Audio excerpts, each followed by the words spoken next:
Ô, professora, Oi. ó, é que eu tô apertando aqui pra ligar a câmera, aí ela fica com o negócio lá de não cortado, aí ela fecha sozinha. Não sei por Ah, quê. não, ô João, fica tranquilo. Então tem dia que a gente passa, né, por Não, essas. mas se quiser, eu entro de novo pra ir com a câmera ligada. Tá bom? Você que sabe, João, fica à Tá, eu vontade. vou entrar de novo. Tá bom. Gente, então assim, a gente vai retomar de onde paramos ontem, né?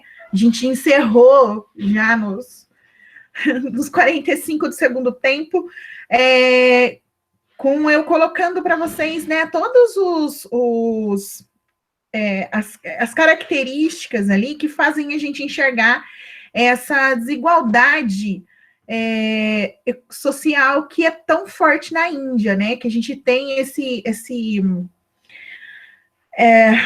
como que me fugiu a palavra agora, me perdoem. Mas é um país de extremos, né?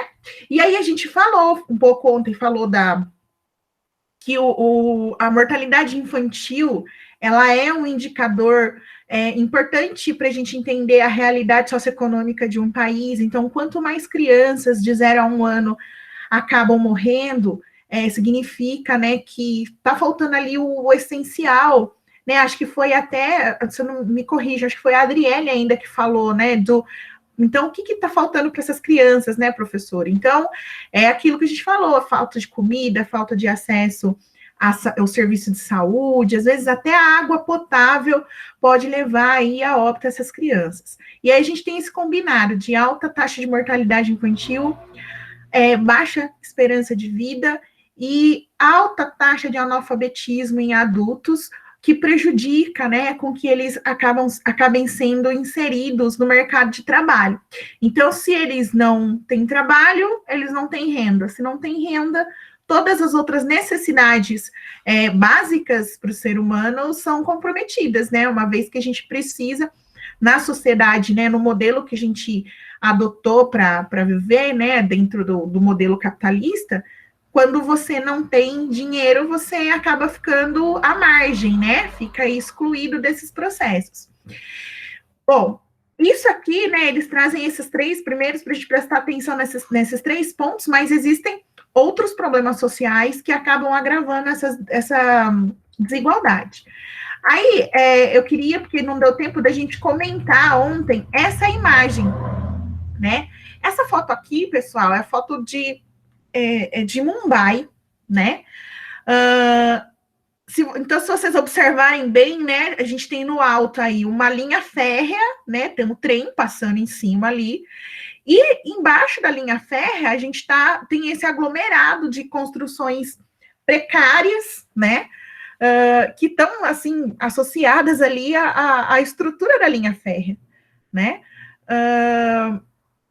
A gente observando as fotos, a gente vê realmente que são construções por vezes ali improvisadas e de situação bem precária mesmo, onde falta, né, o saneamento básico, falta ali acesso à coleta de esgoto e de água tratada.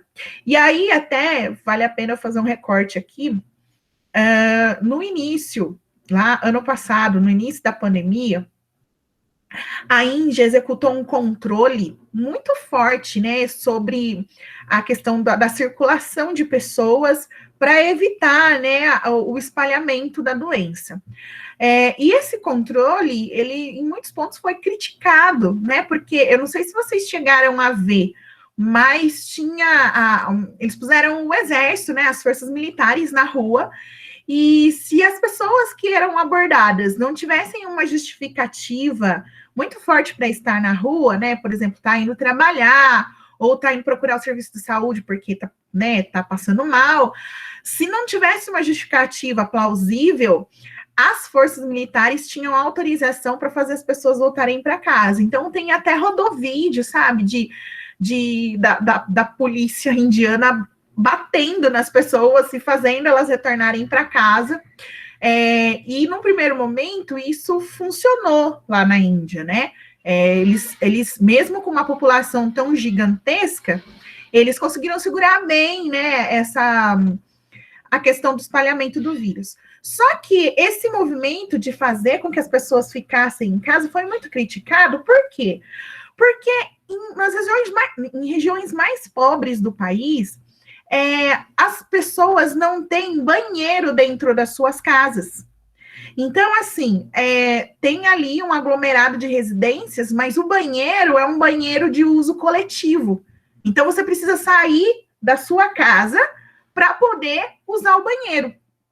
Então, assim, como obrigar as pessoas a ficarem em casa se falta para elas o básico para manter o mínimo de higiene ali? Porque se ela não tem um banheiro, como que ela vai fazer as necessidades dela? Como que ela vai tomar um banho? Como que ela vai lavar as mãos? Que a gente sabe que é uma medida efetiva aí, né, para evitar a contaminação. Se ela não tem o básico dentro de casa para poder fazer isso, como obrigar as pessoas a ficarem em casa, né? Então, assim, isso foi debatido muito no primeiro momento, virou notícia, justamente pelo absurdo, né? Quer que a pessoa fique trancafiada dentro de casa, mas ela não tem o mínimo para fazer ali a sua higiene. Então, foi uma coisa assim que ficou bem marcada. E é bem, assim, é uma coisa que pelo menos me impressionou bastante, né, quando eu li a respeito, como as pessoas, né, imaginem, famílias diferentes dividindo um espaço para você fazer ali as suas necessidades básicas, né, é um negócio, assim, meio surreal, né. Bom, tudo bem até aqui? Sim. Beleza. Sim. Então, assim, além disso que a gente, né, essas razões que a gente falou no início, existe também algumas questões de origem histórica que contribuem para que essa desigualdade social seja tão intensa na Índia. A gente acho que chegou a comentar que existe a ideia dos sistemas de casta, né, na sociedade indiana. E essa estrutura de casta, ela também acaba prejudicando como eu posso falar? A fluidez entre classes sociais, né?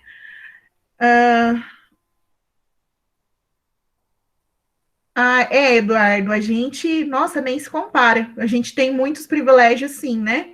A gente tem uma casa e, como eu disse, as garantias básicas para a gente sobreviver, nós temos muito privilégio, sem dúvida. Mas retornando aqui. Então, assim, a mobilidade social, esse era o termo que eu queria dizer. Então, numa sociedade estruturada por castas, não existe aquela ideia de que se você se esforçar bastante, estudar, trabalhar, você pode melhorar de vida, você vai deixar de ser pobre trabalhando e vai se tornar uma pessoa rica. Na estrutura de castas, isso não acontece, porque se você nasceu dentro da casta mais baixa, onde estão ali as pessoas mais pobres, você não pode sair daquela casta. Não existe essa movimentação, né? Do mesmo jeito que se você nasceu lá nas castas mais altas, você também não sai daquilo. E as pessoas não podem se relacionar entre as castas. Então, por exemplo, se um rapaz e uma moça se conhecerem e eles forem de castas diferentes, as famílias proíbem o relacionamento, o possível casamento, porque não pode misturar, não pode ter esse trânsito entre uma casta e outra. Então, isso também dificulta e aprofunda as desigualdades sociais. E aí vale a pena a gente também fazer um parênteses, né? Porque esse sistema de castas hoje, né, pleno século XXI, ele ainda é muito forte nas áreas rurais da Índia. Nos grandes centros urbanos, é uma ideia que já está começando a ser questionada e talvez, né, futuramente isso deixe de existir. Justamente porque nas grandes cidades,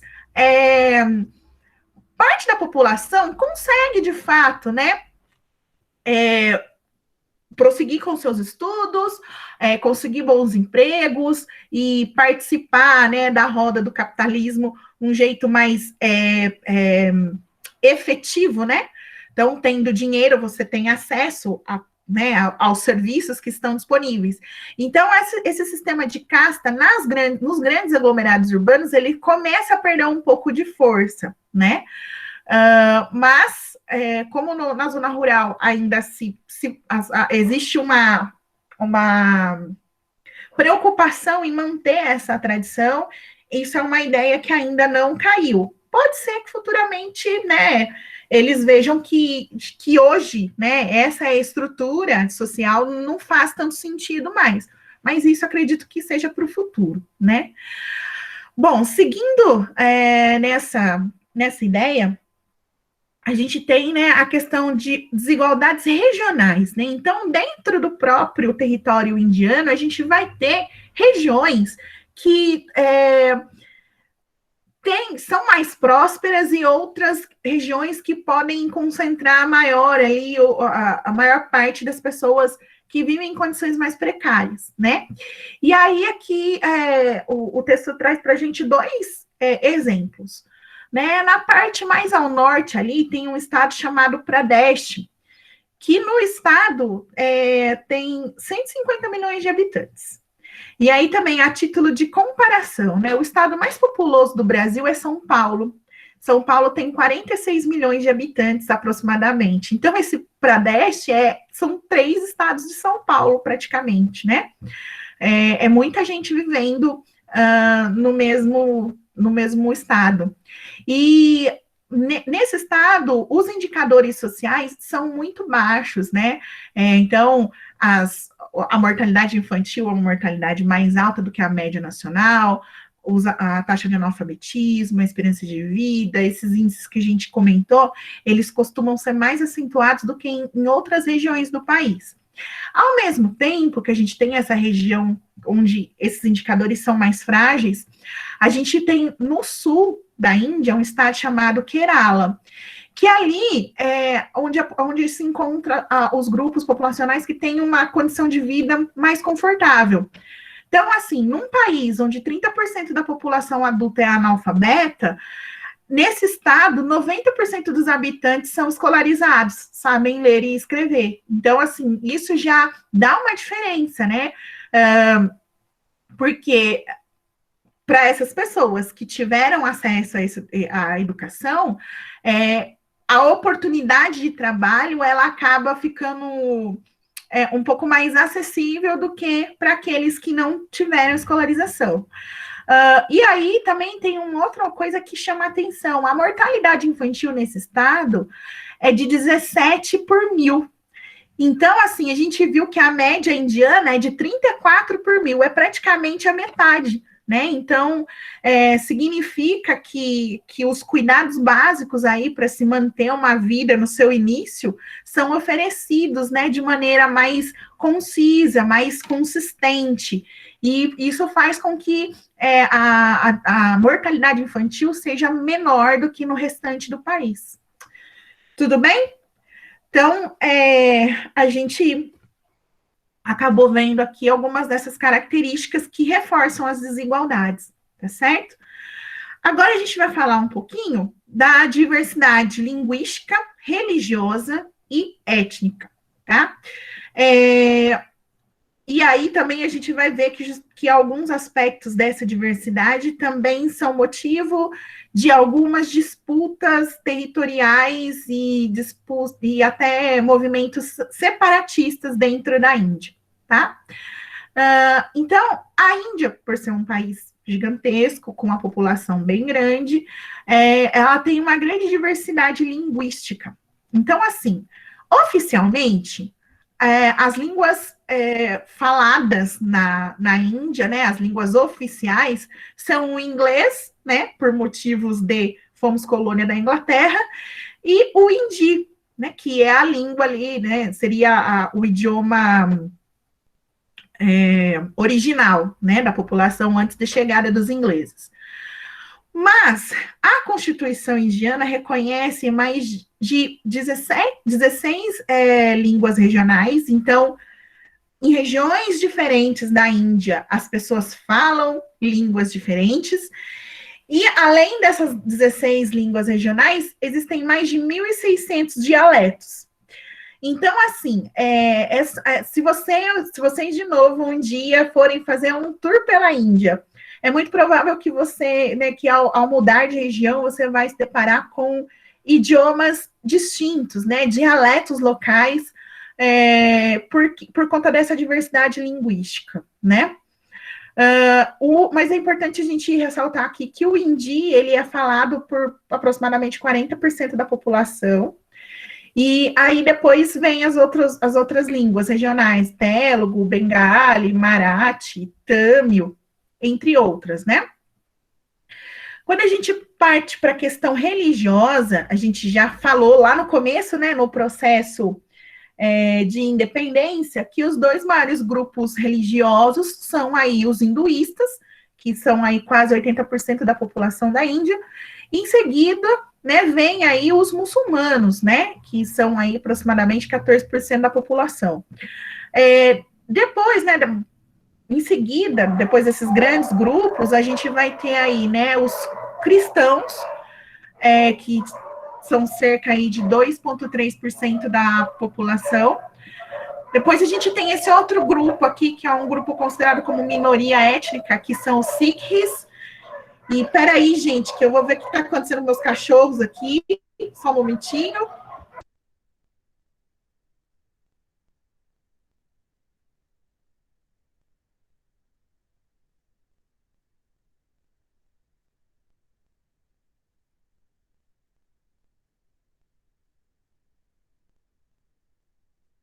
Desculpa, pessoal. Vamos lá. Os Sikhs, né, que a gente vai ver que ele é não é só um grupo religioso, mas é considerado, por conta aí de um dos movimentos separatistas, uma minoria étnica. Depois a gente tem os budistas, né, e outros 1,3% da população que praticam outras religiões, tá? Então, mas a maioria ali pratica ou o hinduísmo ou o islamismo. E a respeito da origem étnica, né, dos indianos, existem dois troncos que predominam aí, né? O ariano ou hindu, que é a população que ocupava mais ao norte, e o dravidiano ao sul. Então, ao longo da história, esses dois grupos se misturaram, que deram aí origem ao povo indiano que a gente conhece hoje. E além, né, desses dois troncos, também a contribuição dos mongóis, né, que ocupavam a região ali mais ao norte, né, perto da Cordilheira do Himalaia, região ali mais montanhosa, tá? E existem outros grupos étnicos minoritários, no entanto, aquilo, né, que é como a religião. A maior parte vem dos dois grupos que a gente falou primeiro, né, o ariano, o hindu e o dravidiano. Aí eu pergunto, aqui no Brasil, quem seriam os povos que deram origem ao povo brasileiro? Os índios? Diversos. Os indígenas. Os indígenas e quem mais? E os portugueses? Não só os portugueses, como outros etnias também vieram para cá. Os europeus, a gente pode colocar europeus, porque no primeiro momento foram os portugueses, mas depois vieram holandeses, vieram ingleses, então a gente pode colocar europeu como um todo. Primeiro então, os indígenas e depois os europeus. Então, são os indígenas, os europeus, não está faltando ninguém aí? Eu acho que não. Africanos? Os africanos, né, que também foram trazidos para cá, né, numa migração forçada. Então, esses três povos, a miscigenação entre esses três povos foi o que deu origem ao povo brasileiro como a gente conhece hoje, tá certo? Pode falar, Eduardo. Professora, uma pergunta. Aqui no Brasil tem uma grande quantidade de pessoas negras, certo? Certo. No Brasil, teria pessoas negras se os africanos não tivessem vindo para cá? Então, quem são os povos originais da América? São os ameríndios, né? O que a gente chama de indígena. Então, se não tivesse tido migração de ninguém, quem seria o povo brasileiro? Seriam os indígenas, né? Os ameríndios. Então, se ninguém tivesse vindo para cá, a população brasileira seria basicamente a população indígena, que se a gente for ver, são os brasileiros de fato, né? Porque eles já estavam aqui. Então, toda essa diversidade que a gente encontra na nossa população, ela é resultado dos processos migratórios e da miscigenação que aconteceu a partir dela. Tá bom? Então, vamos lá. Então, a gente falou aqui da questão, né, dos grupos étnicos, falamos dos grupos religiosos, e agora a gente vai falar das partes que eu gosto muito, que é o quê? As tretas, né? Então, a gente vai começar a falar agora de algumas situações conflituosas que existem no território indiano, que existem há algum tempo e, infelizmente, não foram resolvidas até o dia de hoje. Então, assim, a gente existem, na porção mais ao norte da Índia, alguns conflitos de origem étnico-cultural, e aí leia-se também religioso, tá? E existe um desejo de dois grupos em especial de se separar da Índia, né? De tornar aquele território onde eles ocupam o seu próprio país, né? E aí a gente vai falar o seguinte: nenhum país constituído gosta de perder território. Então, obviamente que a Índia não aceita que essas regiões que têm esses conflitos, que existe esse desejo de se tornar um país independente, a Índia nunca vai aceitar a perda desses territórios. Então, se eu tenho uma vontade de separar de um lado e do outro eu tenho alguém que não quer deixar me separar, logo eu tenho uma briga, né? Um conflito. Então, o primeiro que a gente vai falar é o conflito na região de Punjab, que é um conflito, entre indianos, né? Que aí indianos leia-se, né? Os hinduístas, e esse grupo minoritário chamado de Sikhs, tá?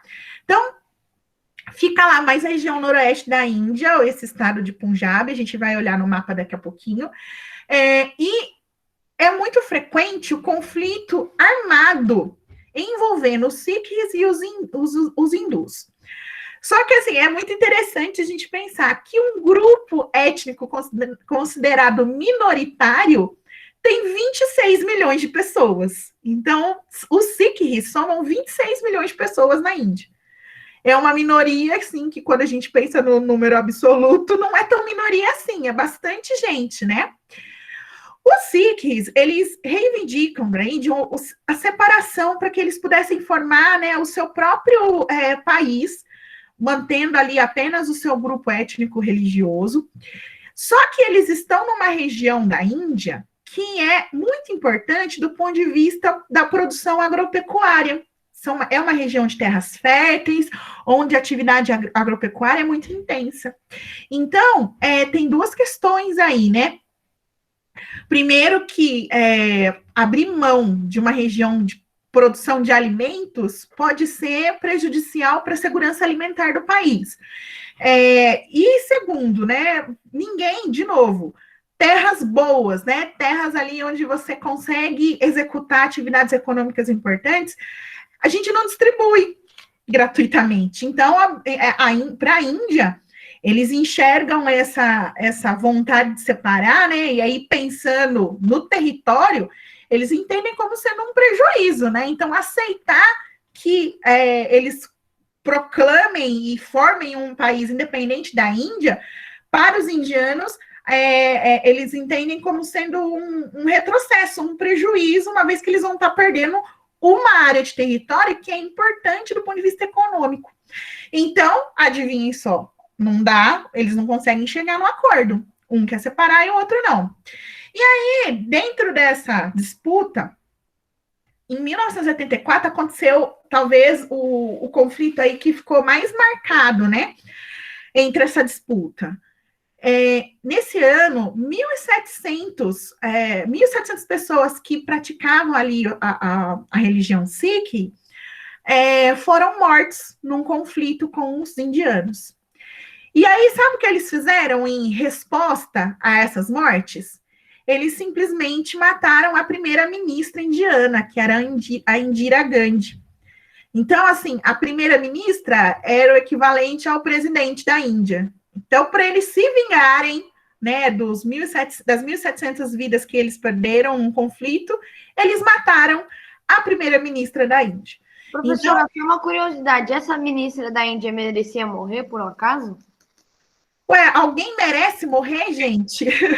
É complicado, não, né? E aqui... Eu tô querendo dizer se ela fez alguma coisa de errado, essa ministra aí. Não, na verdade, o fato deles escolherem matar a liderança é muito mais um simbolismo, né? Ah, vocês mataram a boa parte aqui dos nossos, né? Do pessoal do meu grupinho, vamos dizer assim, né? Do meu povo. Então, eu vou devolver essa ação, né? Tirando a vida do seu representante maior, né? Da sua maior liderança. Mas por que essa Índia tão famosa, ela mandou matar os outros índios?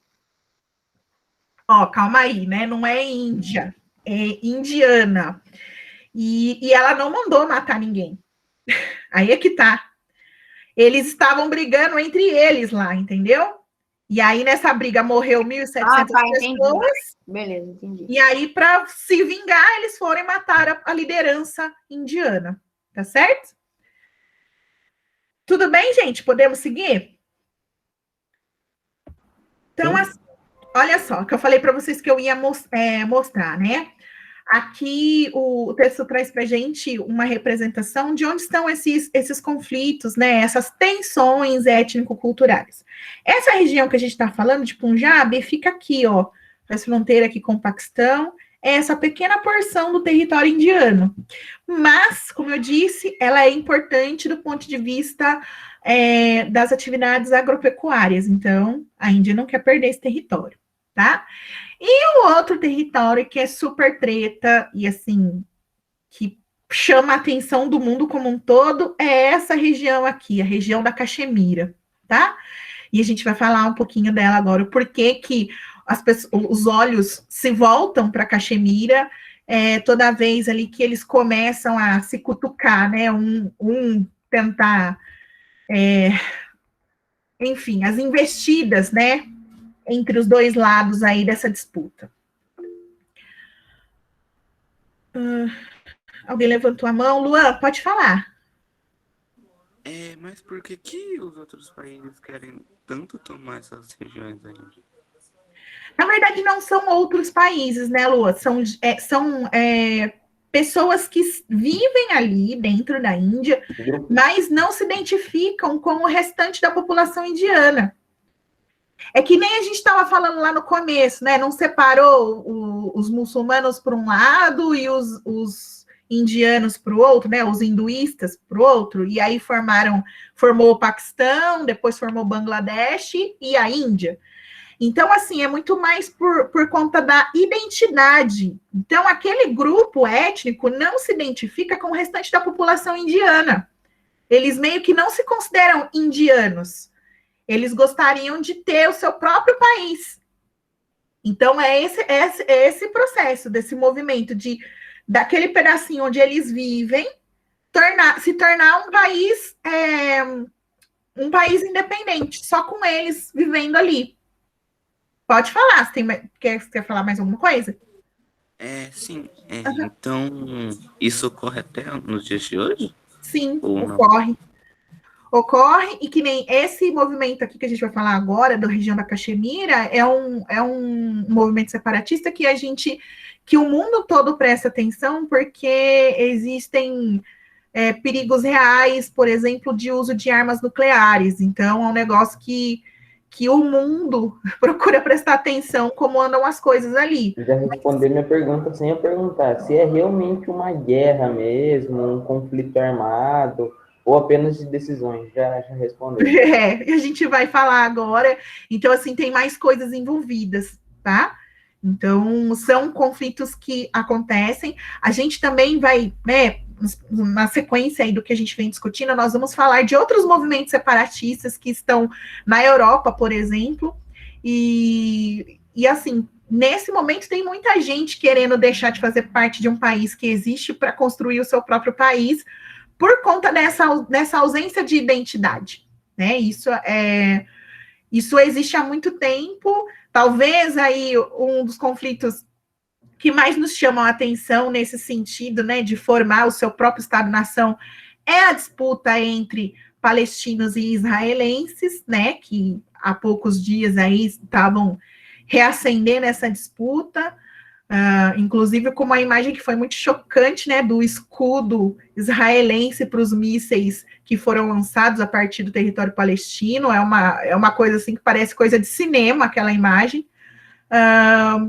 Mas, enfim, a gente vai tratar ainda de outros movimentos separatistas. Então, a gente vai falar um pouquinho agora, vocês vão entender um pouquinho melhor como que se dá, né, essa questão da Caxemira. O que acontece, gente? Essa região, olha só, adivinha, de novo, tem a ver com a diferença religiosa, né, entre os hinduístas e os muçulmanos, né?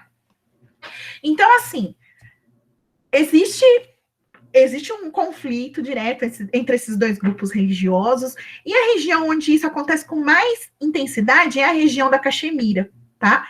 Que é essa porção mais ao norte aí do país, que fica muito próximo do Paquistão, né? E essa região é predominantemente habitada por muçulmanos. Então, a maioria étnica ali são os povos islâmicos. Então, assim, 2/3 do território que a gente conhece como Caxemira são controlados pela Índia, tá? E a Índia se nega a abrir mão daquela região. De novo, gente, nenhum país em sã consciência vai aceitar tranquilamente perder território. Então, a Índia, a posição dela não é nada de absurdo, ela não quer perder território, ponto. Só que nessa ideia, o Paquistão, né, que é o país vizinho ali, eles tentam ajudar esse grupo muçulmano que deseja se separar da Índia. Então, é a ideia do chamei um amigo para me ajudar. Então, o Paquistão tenta ajudar o povo muçulmano que quer se separar. Com essa ideia de tentar ajudar, o Paquistão deu uma sugestão. Falou para a Índia, né? Por que não fazer um plebiscito, né? Então, em 2001, sugeriram essa ideia. Índia, por que você não promove um plebiscito para tentar resolver essa questão da Caxemira? E aí eu pergunto para vocês, o que é plebiscito mesmo? Não sei. Não sei. Ai, gente, agora eu vou chorar, né? Porque a gente falou de plebiscito quando eu estava explicando a saída do Reino Unido da União Europeia. Ninguém lembra? Só as lagriminhas da professora escorrendo agora. Plebiscito, pessoal, é a consulta pública, né? Então, a sugestão aqui era para perguntar para a população que vive na região da Caxemira. Olá, povo da Caxemira, vocês querem continuar fazendo parte da Índia ou vocês querem independência desse território? Obviamente, né, pessoal, se a maior parte da população ali é muçulmana, se a Índia perguntasse para eles o que eles querem, adivinha qual seria a resposta? Quero me separar da Índia. Então, justamente sabendo que a resposta seria essa, a Índia se opôs, falou, não vou perguntar nada para ninguém, não. E não vou fazer essa consulta, porque eles sabem que o resultado vai ser contra eles. Então, eles rejeitaram essa sugestão do Paquistão de fazer o plebiscito, e até hoje não existe uma resolução para essa disputa. Só que o que deixa o mundo preocupado, e não só, né, o Paquistão e a Índia, deixa o mundo preocupado é que tanto o Paquistão quanto a Índia possuem, né, eles detêm programas nucleares, né, e tecnologia nuclear. E os dois países realizam testes nucleares para exibir ali o seu poder de destruição, né? Então, assim, eu acredito que vocês já devam ter visto em algum momento. Esses testes, geralmente, eles são feitos em alto mar. Então, solta, né? Eles preparam lá o armamento nuclear, vão para o meio do oceano e dispara ali, né? Para poder ver ali tentar simular o poder de destruição daquela arma. Então, o Paquistão tem tecnologia e existe um programa nuclear. A Índia também tem. Então, as maiores, né, as 5 maiores potências nucleares do mundo, que são, né, Estados Unidos, Reino Unido, Rússia, China e França, elas prestam muita atenção nessa região porque tem medo de que um dia essa disputa possa descambar para uma situação não só de ficar fazendo teste, mas de um dos países tentarem, de fato, usar essas armas nucleares um contra os outros. Tanto é que existe, né, um tratado internacional de proibição de testes nucleares, tanto, né, para as potências, como para qualquer um que tenha um programa nuclear. E existe todo um trabalho para fazer com que os países, né, que detêm programas nucleares ou a tecnologia nuclear, para que eles se comprometam a não realizar esses testes, né, por uma questão de segurança mesmo. Então, o que mais deixa o mundo preocupado com essa disputa territorial e essa vontade de se separar é justamente a sombra, né, a possibilidade de uma guerra nuclear, tá certo? Então, assim, aqui no livro fala até 2018, mas posso dizer para vocês, até hoje, 17 de junho de 2021, não existe uma resolução para a questão da tensão ali na região da Caxemira, tá?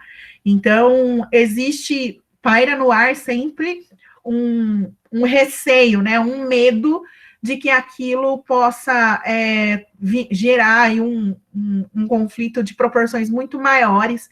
Lembrando, né, pessoal, que o poder destrutivo de uma arma nuclear, ela não vai se restringir somente às partes envolvidas, né? Você vai jogar a bomba, não vai ficar só na Índia ou só no Paquistão. Quem está ali em volta também pode ser afetado, né, de diversas formas. Então, acho que é motivo suficiente para a gente prestar atenção e tentar intervir toda vez que essa tensão possa se tornar mais acirrada. Tá certo? Tudo bem, gente, até aqui? Sim. Sim. Então, milagrosamente, hoje a professora conseguiu terminar assim, estaria segurando vocês no horário de saída para o intervalo. Então, eu vou interromper a gravação para fazer a chamada, tá bom? Ok. Vamos lá.